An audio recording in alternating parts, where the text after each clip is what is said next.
Assalamu alaikum wa rahmatullahi wa barakatuh. Today I have a special guest. That's my friend Layla.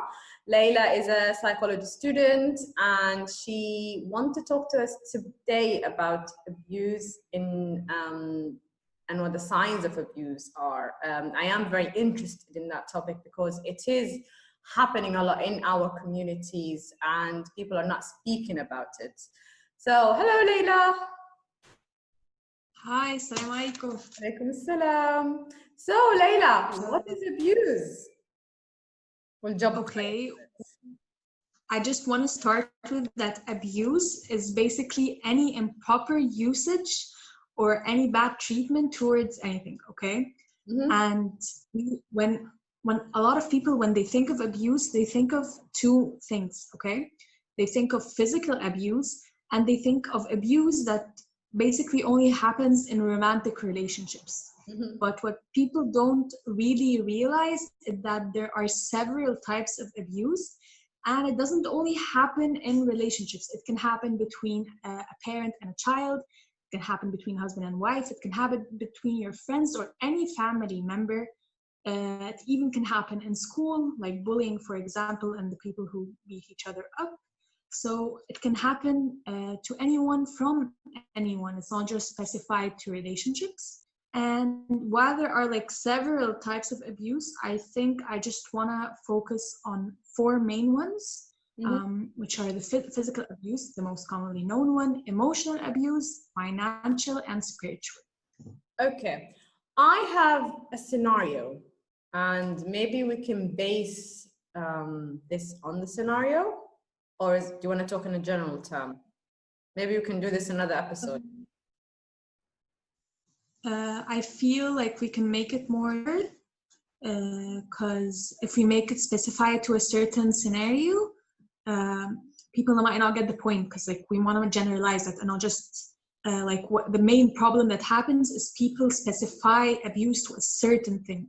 So we don't want to specify it. We want to make everybody realize it can happen in any scenario. Literally. Okay, so right, let's talk about physical abuse. And why does it? Okay, so and what? And why does it happen? Okay. Why does it happen? Like, that's a very, very important question. We just need to establish that there is no valid excuse for it, okay? While there are a lot of people who are gonna try to make up excuses for what they are doing, and a lot of victims try to give them excuses, there is no excuse for it. Yes, some of them the abuser might have some mental issues, such as being a sociopath or having sociopathic tendencies. They may be a narcissist or have some psychopathic tendencies, but again, none of them excuse them from doing this, okay? So physical abuse obviously is any intentional act of violence that causes injury or trauma to the person. So it has to be intentional, okay? And physical abuse, okay, I just want to establish that it doesn't just happen from a man to a woman. It can happen to also from a woman to a man and from a parent to a child. And there are cases as well when a child abuses their parent, when their parent is like in an old age and they also physically abuse them. So like I said, anybody can be a victim. So what I want to talk about mainly is we already know what happens in physical abuse, which is, basically a lot of trauma and injuries in the body. That's what people don't realize, that the injury is not just on the outside, there's also a lot of injury on the inside. So if we're going to talk about a child, and this is where we should begin, is if a child is physically abused by either a parent, his friends, or anyone, okay, he's going to develop a lot of anxiety, okay? And a lot of the times, even in schools, you're going to notice that child has a lot of behavioral issues. Like sometimes they are even the bully, and it's like they're projecting, okay, the abuse that happens at home by projecting it onto his peers. And they are like, as they grow up, they're going to have a lot of issues, and it's been shown that a lot of the children who were abused at their home actually started developing a criminal record, okay? And that obviously it's like a constant, it's like they know nothing except a bad life. It's like every decision that they take on forward just contributes to them continuing on having a bad life. And obviously they may develop depression, okay? And a lot of them go and resort to drug and alcohol, as well as they may even try to suppress their feelings through food. They may develop any eating disorder, either by eating too much, like having binge eating disorder, or depriving themselves from eating and being anorexic. And of course, they may have a lot of suicidal thoughts. So that's basically it for children. Okay. What if the person doesn't mean it to hit someone? What if they're very angry and then they start hitting that person? So you said it's intentional. What if it wasn't intentional? Okay, well, then we should define what I mean actually by intentional. What I mean by intentional is that you are consciously aware of what you are doing, okay? Like, for example, if I am not looking, okay, and I'm holding a heavy object, and I'm not looking, and while I was turning around, it hits you. That is unintentional, okay? I didn't mean for that to happen. But if I'm angry at you and I decided to take out my anger in a physical way, no, that is intentional. Even if you're gonna say, I was just angry, I lost control. No, even if you feel like you lost control, you still have that amount of control. Everybody gets angry, but always think about it this way. If you were angry in any other situation, like for example, if you were angry at work, will you hit your boss? No, you're not gonna hit your boss. Of course not. So how can you hold your anger there and you can't hold your anger at home? You're the same person. It's because you know that the other person is not going to be able to fight back, and that you are more powerful than them. And this is what I mean by intention. Okay.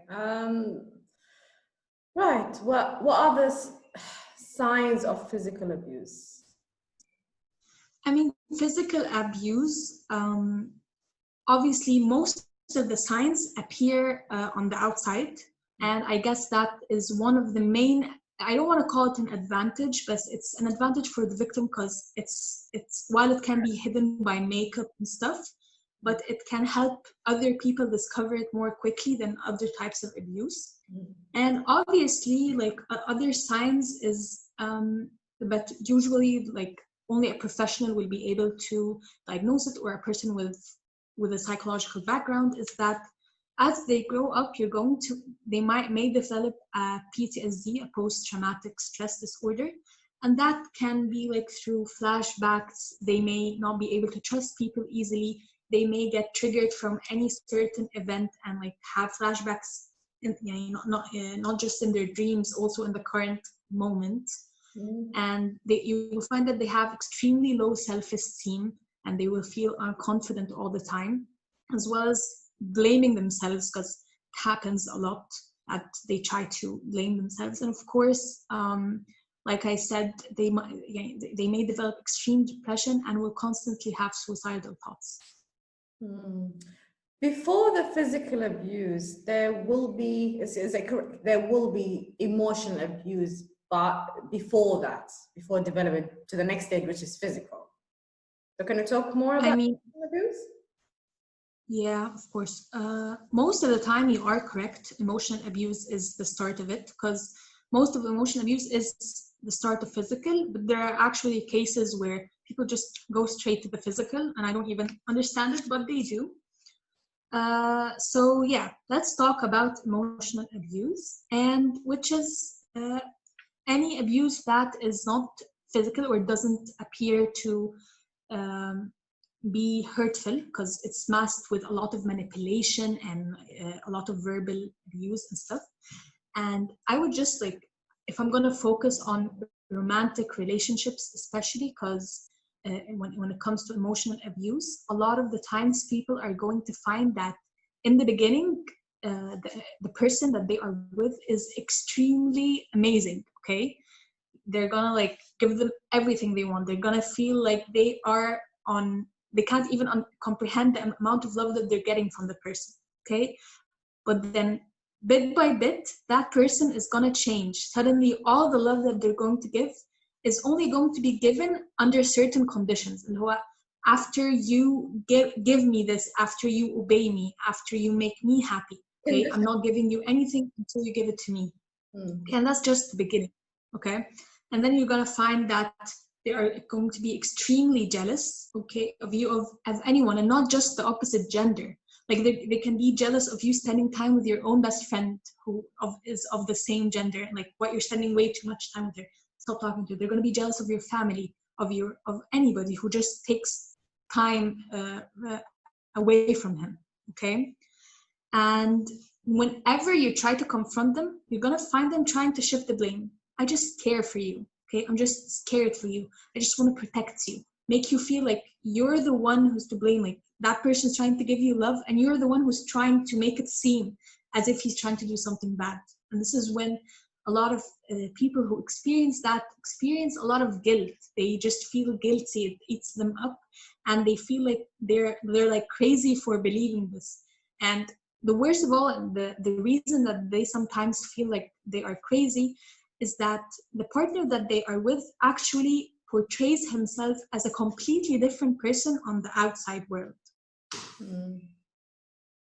They're a hypocrite. Oh God, where is she? Okay.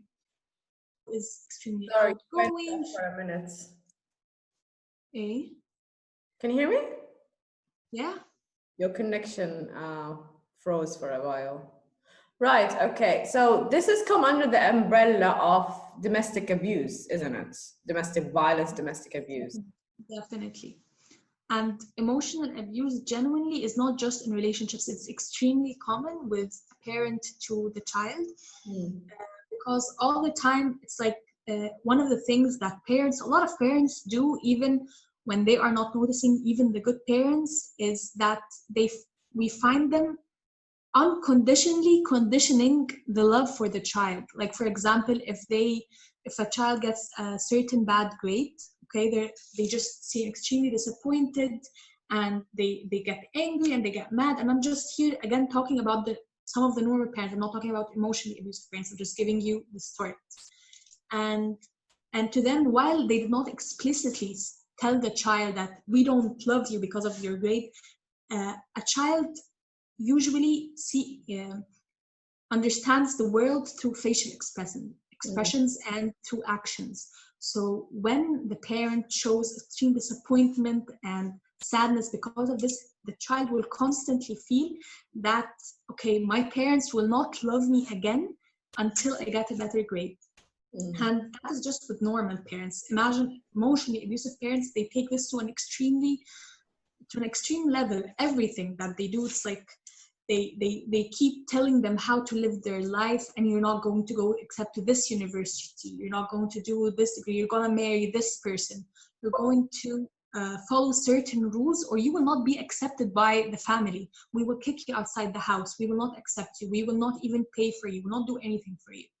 So it's just a lot of makes the child, and the thing is, the child at a certain age, he is completely dependent on the parents. So it's not like he actually has a choice to leave. Yeah, that happened in a lot of families, I think. That's what make the child very confused when they grow up, have a low self-esteem. They don't trust and develop a healthy relationship with people.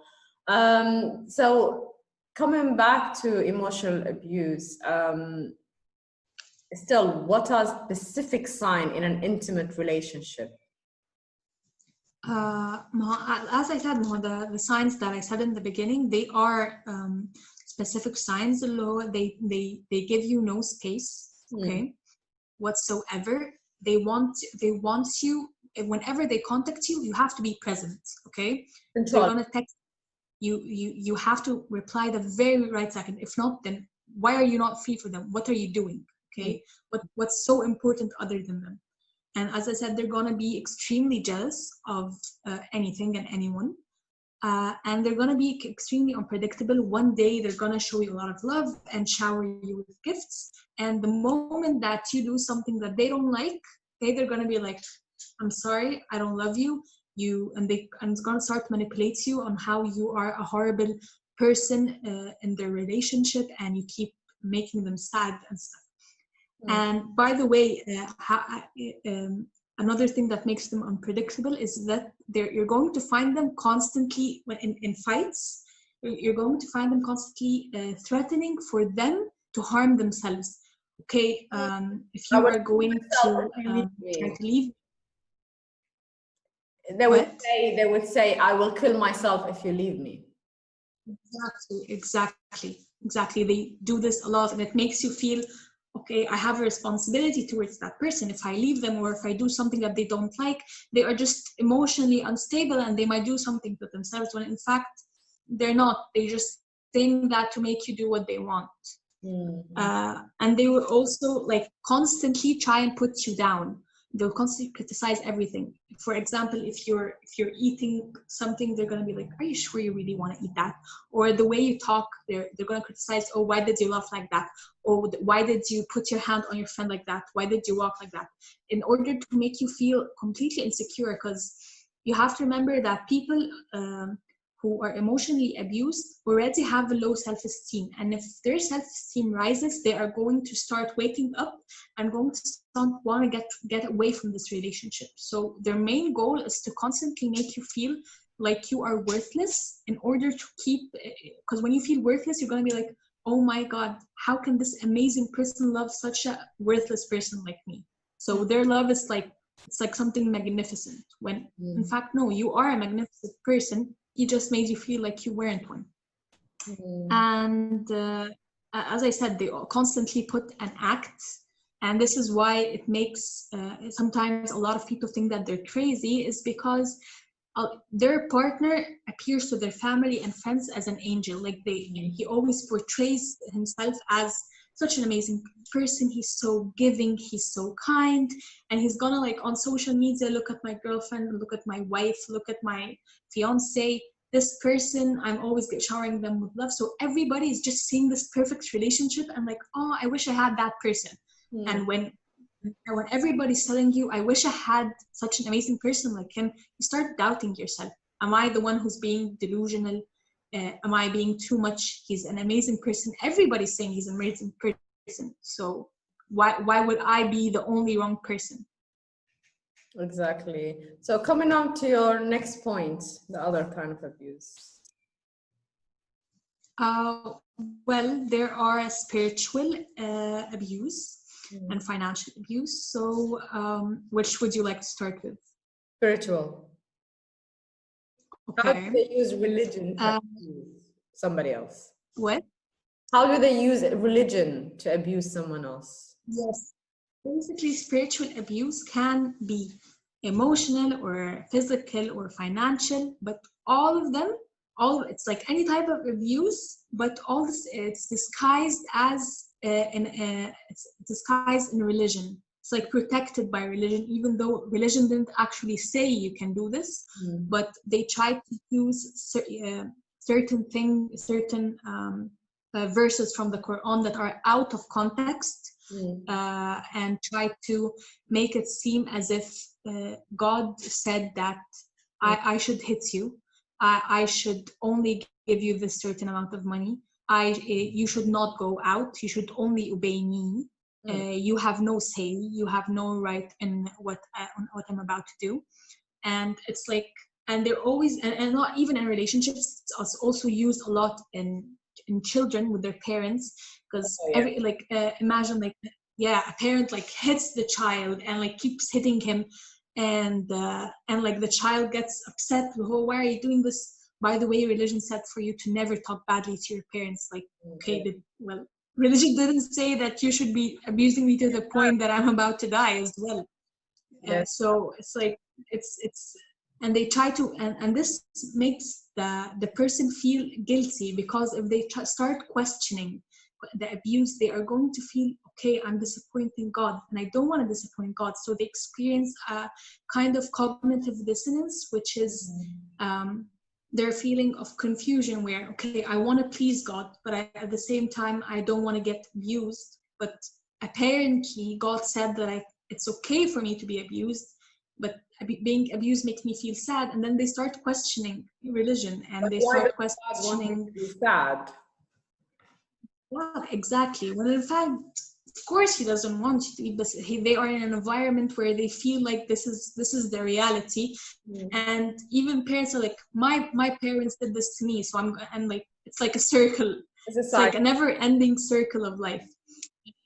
And what I would really like to say about this is that at a certain point in time, a lot of people can say to why don't they search in the religion? Why don't they search and find out for themselves if what's happening is wrong or right, and they can make a decision for themselves. And what I would say here is, in any type of abuse, a person unfortunately experiences something called learned helplessness. Okay, and I'm gonna explain learned helplessness in an example that Indians do with animals. Okay, so for example, in like not just Indians, like but it's mainly found in India, when they get baby elephants, okay, and they tie their leg with a rope to a very small tree, okay. So since the baby elephant is still weak and he's young, he can't get free, so he's going to try to pull and try to get away, but he's still a baby, he's not going to be able, he's not strong enough.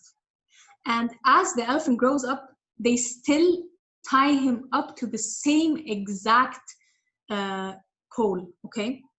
And imagine like a huge elephant not being able to escape this tiny pole, even though if they just tugged an inch with their leg, they will actually know how to escape. But because they have been for years trying to pull and to no avail, they have learned helplessness. Even though they now have the power to change their position, they have now become helpless. They feel that no matter what they do, even though they have the power, they just don't realize that they have the power anymore. They feel, I have nothing else to do. I've tried before. The problem is, before you were young and you had no one else to talk to, you had no sources, you were completely alone and depending on them.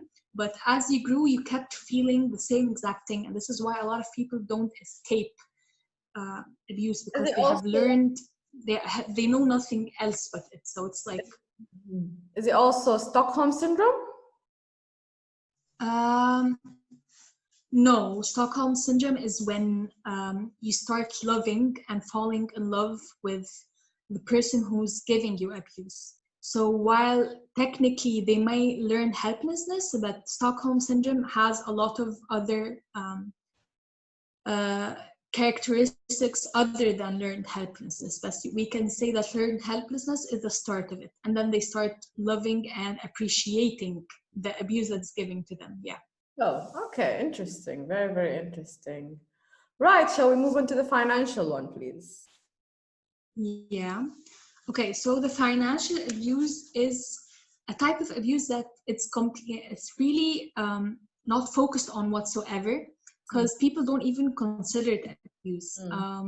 Like, for example, with a parent and a child, let's say, which happens a lot in the Arab community, when a child, let's say, wants to go to business school, okay? And the parent wants him to be a doctor. So the child still wants to be in business school. Okay, go to business school, but I'm not going to pay for it. I'm only paying for medical school. That's blackmail.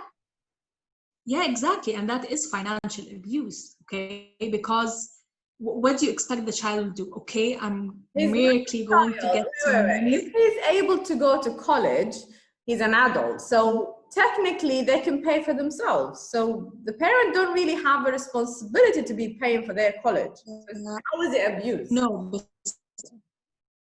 Okay, I'll tell you why. Because maybe in other, at least in the Arab culture, we are not that independent. Even if we are an adult, we are only called independent first if we reach the age of 21. and that's not the age of starting university. And as well as in at least in my country, such as Egypt, we don't have companies that can provide aid, and then we later on pay it after we finish. Yeah. We don't have this. The only option we have is our parents. Unless we've been working for years and years and years since we were kids in order to afford university. But we don't have other options like other countries. Yeah, my parents in this pay for university. I took grants and stuff. So yeah, and I did work actually. Yeah, we don't finish my university.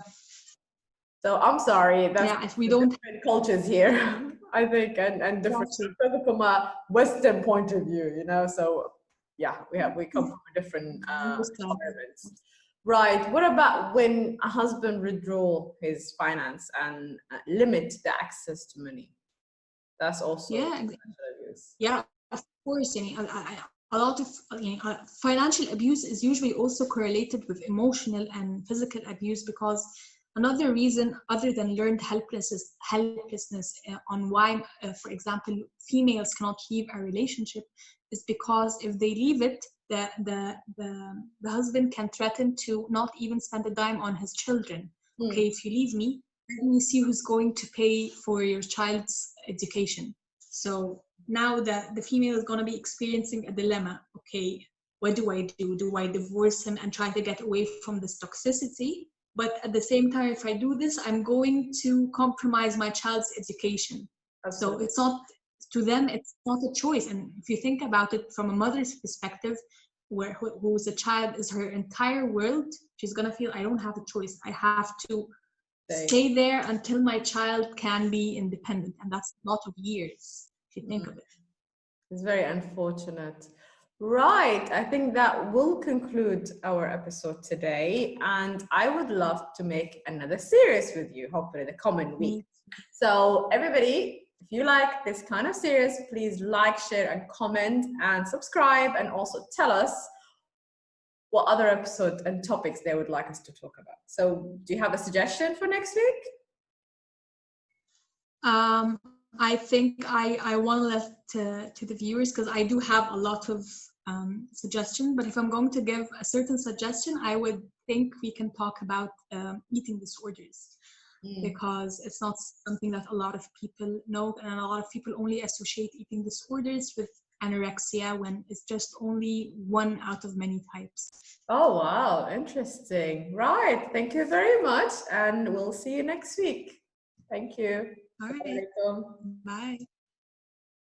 Alaikum salam.